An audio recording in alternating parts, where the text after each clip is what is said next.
আসুন শুনুন, অনুপ্রাণিত হন। অন্তর্কথা, শিল্পীদের মনের গল্প। নমস্কার বন্ধুরা, অন্তর্কথায় আপনাকে স্বাগত জানাই। আমি নন্দিনী। আজকে এই মুহূর্তে থাকবো একজন কবির সাথে। কবিরা মনের কথা কলমে লিপিবদ্ধ করে, আর আমরা তার কবিতাকে কণ্ঠে ধারণ করি। দীর্ঘদিন কবিতা চর্চায় এবং বলতে পারেন একেবারে স্কুল জীবন থেকে কবিতা চর্চায় নিমগ্ন এক কবির সঙ্গে আজ আমরা থাকব তার কবিতা পাঠে। তিনি হলেন কবি অজয় বিশ্বাস। নমস্কার অজয় বাবু। আপনাকে আমরা আজকে আমাদের মধ্যে পেয়ে ভীষণভাবে ভালো লাগছে। আমরা থাকবো ধন্যবাদ আপনার সাথে কবিতায়। আচ্ছা, আপনি তো একজন উচ্চপদস্থ কর্মচারী ছিলেন, তো তারপর তার সাথে সেই কর্মব্যস্ত জীবনে কবিতাও কি ছিল আপনার সঙ্গে সারা জীবন?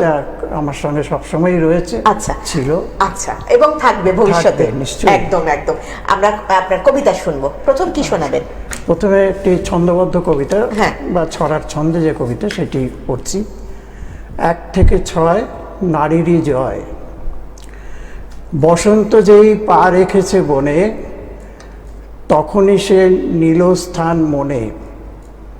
7টি রঙের রং মেশানো শাড়ি, ঠিক সময়ে ওড়ায় তখন নারী।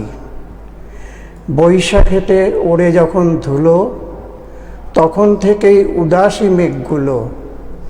পথ হারানোর হাওয়া থাকে জারি, দূরের থেকে ইশারা দেয় নারী। বর্ষা এলে কালো মেঘের ছায়া, সেখানেতে লুকোনো কোন মায়া। সেই মেঘেতে বিদ্যুতেরই সারি, ছড়ায় যেন দীপ্ত কোনো নারী। এলো শরৎ পদ্মকলি নিয়ে, দিল ধুয়ে শীতল শিশির দিয়ে।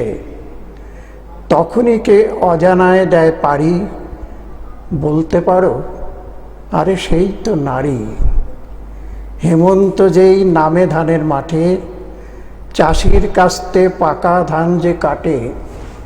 হলুদ আঁচল ওড়ায় তখন তারি, আড়াল থেকে মুচকি হাসে নারী।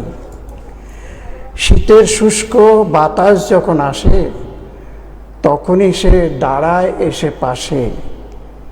তারই সাথে হবে না তো আরি, সে তো হলো এই পৃথিবীর নারী। চমৎকার শুনলাম আমরা।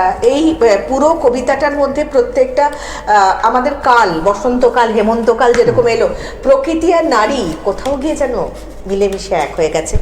যাব দাদার পরের কবিতায়। পরে কি শোনাবেন আমাদের? পরে একটি গদ্যছন্দের কবিতা পড়ছি। হ্যাঁ, বলুন। কবিতার নাম জিজ্ঞাসা। ছোট্টবেলায় মাকে জিজ্ঞেস করেছিলাম, আমাকে পেলে কোথা থেকে? মা আঙুল তুলে আকাশ দেখিয়ে বললেন, ওই আকাশ থেকে। আমি জিজ্ঞাসা চোখে তাকিয়েছিলাম। মা আবার বললেন, হ্যাঁ রে, ওই আকাশ থেকে আমার ইচ্ছে হয়ে নেমে এসেছিলি। আমি প্রথম তোকে কোলে তুলে নিয়েছিলাম। বড় হয়ে বুঝেছি আকাশ কথার অর্থ। সত্যিই তো, আকাশ থেকে বৃষ্টি নামে, বৃষ্টিতে জমি ভেজে, সেই ভেজা জমি থেকেই ফসল উঠে আসে। আর জমি তখন মা হয়ে ওঠে। বাহ! আমরা সকলের বলি যে বাচ্চা শিশু অবস্থায় প্রশ্ন থাকে যে আমরা কোথা থেকে এলাম, সেটা চমৎকারভাবে আপনি বললেন।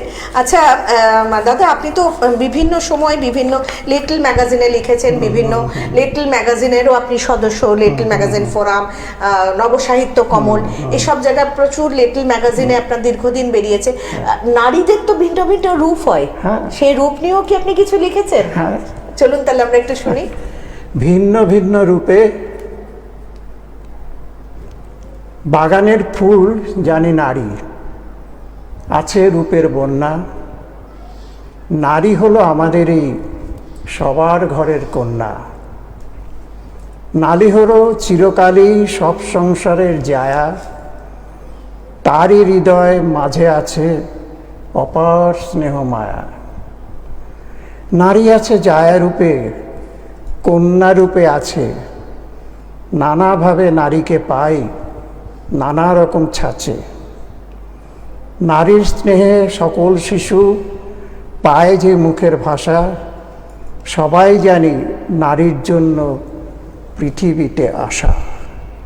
সবাই জানি নারীর জন্য পৃথিবীতে আসা। বাহ, চমৎকার।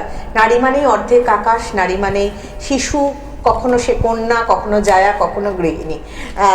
কবি অজয় বিশ্বাসের সাথে আমরা এই মুহূর্তে রয়েছি। আচ্ছা দাদা, আপনি তো ইংরেজিতেও লেখেন, হ্যাঁ, একটা ইংরেজি কবিতা আমরা শুনি। আচ্ছা আচ্ছা, পড়ছি। Wait. There is nothing for living, yet there is a row of face. Now only a black shadow plotting on those faces. In the spring flower is laughing, but there is a weight of storm for the love of mankind. বাহ, চমৎকার। লাভ, affectionate, mankind, এগুলো তো আমাদের জীবনের ধর্ম, তাই তো? আচ্ছা দাদা, আপনি তো অনুগল্পও লেখেন। হ্যাঁ। আমরা একটু অনুগল্পে যাই এখন। আচ্ছা আচ্ছা, অনুগল্পটির নাম একা। দুপুরবেলা ট্রেন চলছে, কামরাতে ভিড় কম, হকার নেই বলা যাবে না, দু চারজন আসছে যাচ্ছে। এরই মধ্যেই একজন হকার হেলান দিয়ে দাঁড়িয়ে লজেন্স বিক্রি করতে শুরু করলো। মুখে খোঁচা খোঁচা দাড়ি, বয়স 80-র কাছাকাছি। ঠিকমতো দাঁড়াতে পারছে না, হাত কাঁপছে। লজেন্স বিক্রি হচ্ছে না দেখে আক্ষেপের সুরে বলতে লাগলো, আজ এখন পর্যন্ত 10 টাকারও বিক্রি হয়নি। তাকে ডাক্তার কত ওষুধ কিনতে বলেছে, কারণ তার অনেক রকম রোগ আছে, কিন্তু একটি ওষুধও কিনতে পারেনি। ওষুধ কিনবে কোথা থেকে? যার দুবেলা খাবার জোটে না, সে কিনবে ওষুধ? কথা বলতে বলতে তার চোখ দুটো ছলছল করে উঠল। এক সময় চোখ থেকে কয়েক ফোঁটা জল গড়িয়ে পড়ল। হয়তো সে জানতে পারল না।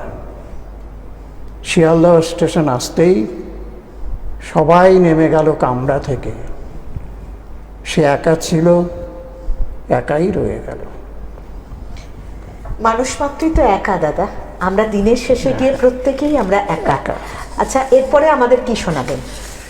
আপনার তো বই আছে, কাব্যগ্রন্থ। কাব্যগ্রন্থ থেকে আমরা একটু শুনি। আপনি কটা কাব্যগ্রন্থ আছে আপনার? এখন এই বইমেলায় দুটো বেরিয়েছে, একটা ছড়ার উপরে, একটা এমনি অনুকবিতার উপরে। আচ্ছা, আমরা যেটা ছড়ার উপর বেরিয়েছে সেটা শুনবো না অনুকবিতা শুনবো? আগে একটা অনুকবিতা। একদম একদম। এই বইমেলাতে বেরিয়েছে, নাম কি কাব্যগ্রন্থের? কাব্যগ্রন্থটির নাম না বলা কথা। আচ্ছা, একটু আমরা এরকম করে দেখি তাহলে একটু। রূপকথা প্রকাশন থেকে বেরিয়েছে এটা। না বলা কথা থেকে কবি অজয় বিশ্বাস এখন পড়ে শোনাবেন। কবিতাটির নাম মানুষ। ভালোবাসার পথে হাঁটতে গিয়ে লোকটা রক্তাক্ত হলো, ক্ষতবিক্ষত হলো ভীষণভাবে। সেই রক্তের ছোঁয়ায় সূর্য হলো লাল, তবু ভালোবাসা ছাড়েনি লোকটা। আসলে লোকটা মানুষ ছিল। বাহ, চমৎকার শুনলাম। পরে আরেকটি শুনি এরকম ছোট অনুকবিতা। দেয়াল। স্বার্থের দেয়াল তুলে অনেকেই নিজের পৃথিবী গড়ে। দেয়াল জুড়ে আঁকা গাছপালা, ওটাই তার পছন্দের অরণ্য। কিন্তু ওই অরণ্যে যে কোকিল আসে না, ফোটে না কোনো ফুল, তা সে বোঝে না। বুঝবে কেমন করে? সে তো কোনোদিন উঠোন দেখেনি, বাহ। আর আমরা যে মুঠো ভরা ছড়ার বই, যেটা সে হরেক ছড়া, মুঠো ভরা হরেক ছড়া, একটু দেখান বইটা। মুঠো ভরা হরেক ছড়া, সেখান থেকে কবি অজয় বিশ্বাস আমাদের শোনাবেন। ছড়া শুনি আমরা এবার একটু দাদা। এই বইমেলাতেই বইটা প্রকাশিত হ্যাঁ, হয়েছে প্রকাশিত 2025-এর এটা আনন্দ 26-এর বই আনন্দ প্রকাশন থেকে আমার বেরিয়েছে। নিগমানন্দ আনন্দদার প্রকাশনী থেকে। চলুন আমরা শুনি। মা, মা যে আমার স্নেহময়ী, আমার জন্মদাত্রী। মায়ের কথা মনে পড়ে কেবলই দিন রাত্রি। মায়ের জন্য এই পৃথিবী দেখছি এখন আমি, দুনিয়াতে নেই তো কিছু মায়ের চেয়ে দামি। মা যে তারই সন্তানটিকে নিজের প্রাণের চেয়ে আগলে রাখে বুকের কাছে মমতার গান গেয়ে। জন্মভূমি মায়ের মতো, মেখেছি তার ধুলি, এই দুয়েরই কোলে শুয়ে ফুটল প্রথম বলি। বাহ, চমৎকার আমরা শুনলাম। আমাদের অনুষ্ঠান আমরা এখানেই শেষ করব। অজয় দাকে আমাদের এখানে আসার জন্য অনেক অনেক ধন্যবাদ। নমস্কার, ধন্যবাদ। নমস্কার বন্ধুরা, আমি নন্দিনী, অন্তর্কথায় রয়েছি। আজকে যারা আমার সাথে অন্তর্কথায় রয়েছেন এক এক করে তাদের সাথে আপনাদের পরিচয় করিয়ে দিই। যে মানুষটি 61 বছর ধরে কবিতাকে নিয়ে যাপন করছেন, বিভিন্ন পত্রপত্রিকায় তার নিজস্ব লেখা এবং শ্রেষ্ঠ কবিতা যার বার হয়েছে কবিতার বই, সেই মানুষটি কবি সম্পাদক নৃপেন চক্রবর্তী। নৃপেনদাকে আমার প্রণাম, আমার শ্রদ্ধা। আপনাকে পেয়ে আমাদের আজকের অন্তর্কথা অত্যন্ত সমৃদ্ধ হলো। তার পাশে যে মানুষটি, সেই মানুষটিও প্রায় 50 বছর ধরে কবিতা যাপন করছেন। তিনি একাধারে কবি, আবৃত্তিকার, সংগঠক, চারুকণ্ঠের কর্ণধার, কবিতা বিষয়ক সাহিত্য পত্রিকা উপলব্ধিকতা, যেটা প্রায় 45 বছর, দাদা 46 বছর ধরে চলছে। যে মানুষটি ছড়ার কবিও আমরা বলে থাকি। তিনি আবার কেশব রঞ্জন থেকে রঞ্জন নামেও তিনি কবিতা লেখেন এবং শ্যামনগরে প্রাণরঞ্জন আর্ট গ্যালারিতে রবি ঠাকুরের আবক্ষ মূর্তি তিনি স্থাপন করেছেন। তিনি আমাদের অত্যন্ত শ্রদ্ধার কবি কেশব রঞ্জন দে। কেশবদা, আপনাকে আমার প্রণাম, শ্রদ্ধা রইল।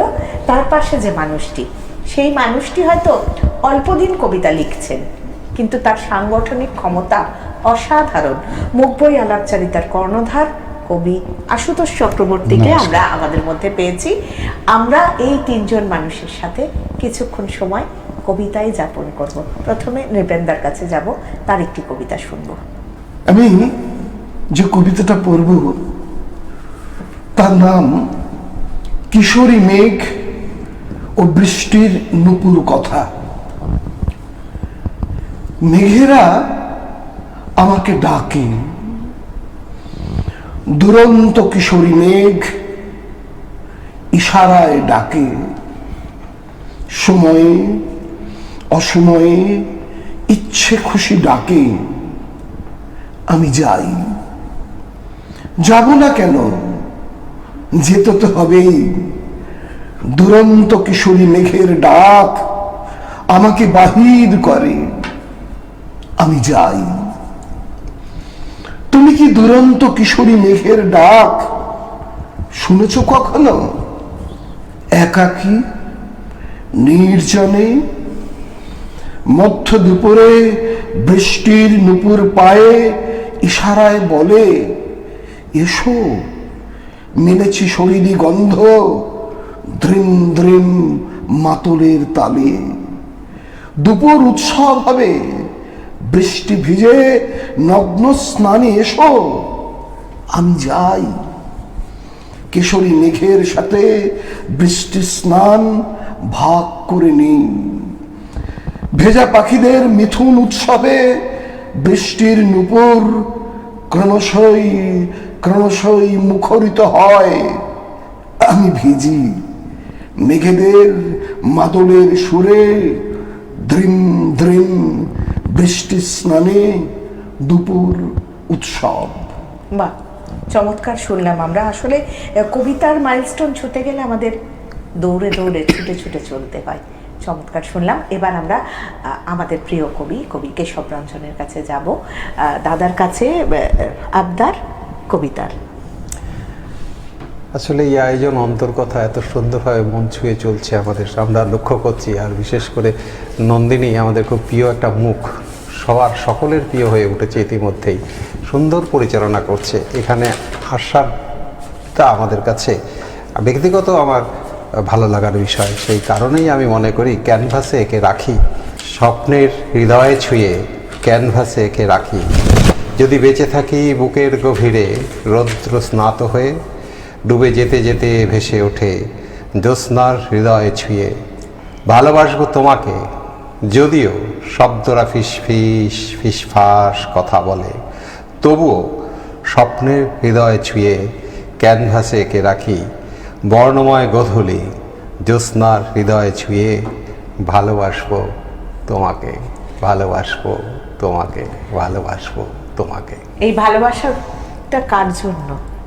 এই ভালোবাসাটা খুব ছোট থেকে ছবি আঁকার থেকে শুরুর পর যখন বিদ্যালয়ের ম্যাগাজিনে লেখা 70 দশকের শুরুতে ছবি আঁকতে আঁকতে পরে কবিতাকে বেশি ভালোবাসার জন্য আমার মনে হয় ছবি আঁকাটা আমার ভেতরেই আছে, কিন্তু ভালোবাসাটা কবিতা লিখতে লিখতে এত বেশি ভালোবাসা পেয়েছি, সেই ভালোবাসার জন্যই তো আজকে এখানে আসতে পেরেছি। আজকে নৃপেন চক্রবর্তীকে পেয়েছি, শুভ ঠাকুরকে পেয়েছি, আশু ঠাকুরকে পেয়েছি, নন্দিনী লাহাকে পেয়েছি। একদমই তাই। তারা আমরা সবাই যারা কবিতা লেখেন আর যারা কবিতা বলেন, আমরা বোধহয় সবাই একে অপরের সঙ্গে অঙ্গাঙ্গিভাবে জড়িত রয়েছি, আমাদের আত্মার আত্মীয়। এটা বোধহয় আপনার থেকে শোনা, আমার আত্মার সবাই আত্মার আত্মীয়। আশুদার কাছে যাব। কবি আশুতোষ চক্রবর্তী পরিচিত আশু ঠাকুর নামে,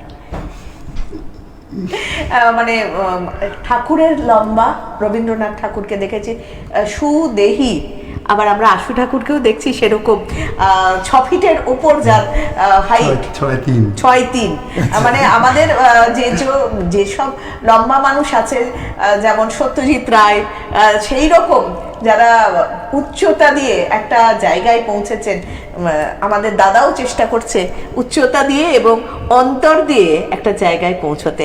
তোমার একটা কবিতা শুনবো। হ্যাঁ, নন্দিনী বোন খুব কাছের মানুষ, খুব গুণী মানুষ।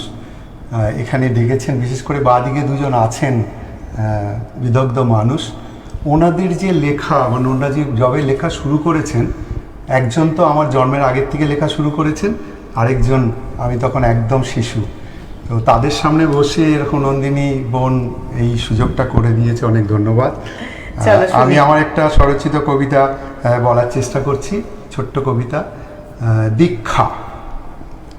দি মানে দীপক জ্ঞান, দীপ্ত সদা স্বয়ং। দিয়ের পরে ক্ষীয় আছে, ক্ষীয় মানে ক্ষয়ং। দি আর ক্ষীয় মিলেমিশে দীক্ষ, পুরুষ লিঙ্গ। দীক্ষর সাথে আকার জুড়ে দীক্ষা, স্ত্রীলিঙ্গ। দীক্ষায় মানুষ সন্ধান পায় দীপালোকের আলো। দীপনি ওই আলোর ছটা দূর করে সব কালো।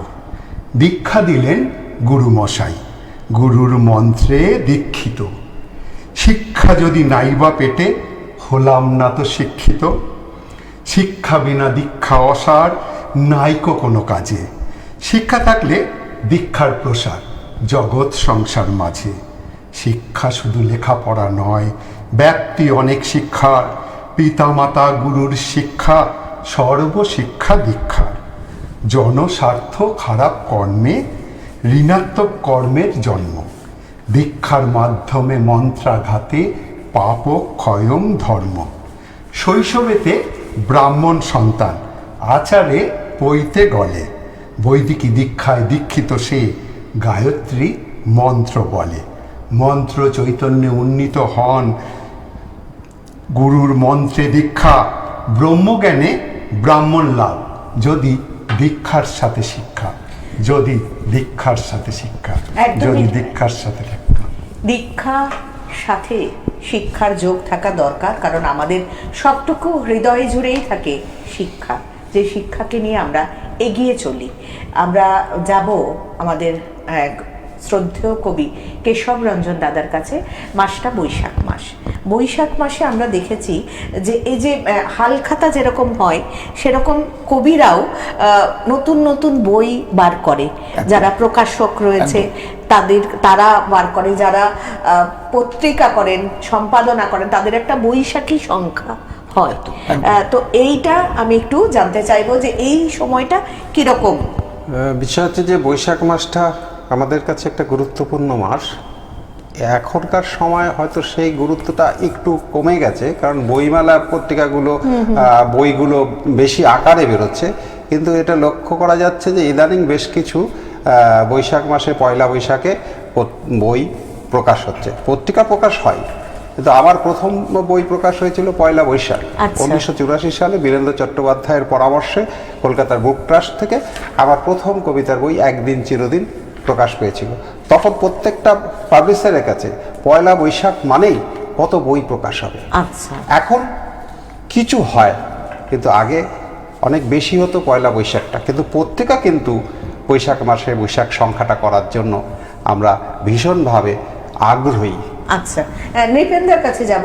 এই বৈশাখ থেকেই তো বিভিন্ন ছোট পত্রিকা, বড় পত্রিকা, যেগুলো পুজোর সংখ্যা বের হয় মূলত, সেই পুজোর সংখ্যার লেখা তো এখন থেকেই দিতে হয়, মানে যারা প্রকাশ করেন তারা তো এখন থেকেই চান আপনাদের কাছে। আসলে আমার যেটা করা হয় আর কি, যে পুজো সংখ্যাই হোক কিংবা বৈশাখের সংখ্যাই হোক, সেই সংখ্যাটা বের করার জন্য প্রায় 6 মাস আগে থেকে একটা প্রস্তুতি চলে। কেননা আমি এর মধ্যেই বৈশাখের যে সংখ্যাটা বের করব আর কি, সেটা হচ্ছে গিয়ে আমরা তো সমস্ত মানুষকে যারা লেখক হিসাবে জানি, কিন্তু এই লিখতে গিয়ে তারা কতদূর পাঠ করেছেন, পড়াশোনাটা তারা কি করেছেন, সেই বিষয়ের উপর আমরা একটা সংখ্যা করব, তার প্রস্তুতি আমরা চলছে।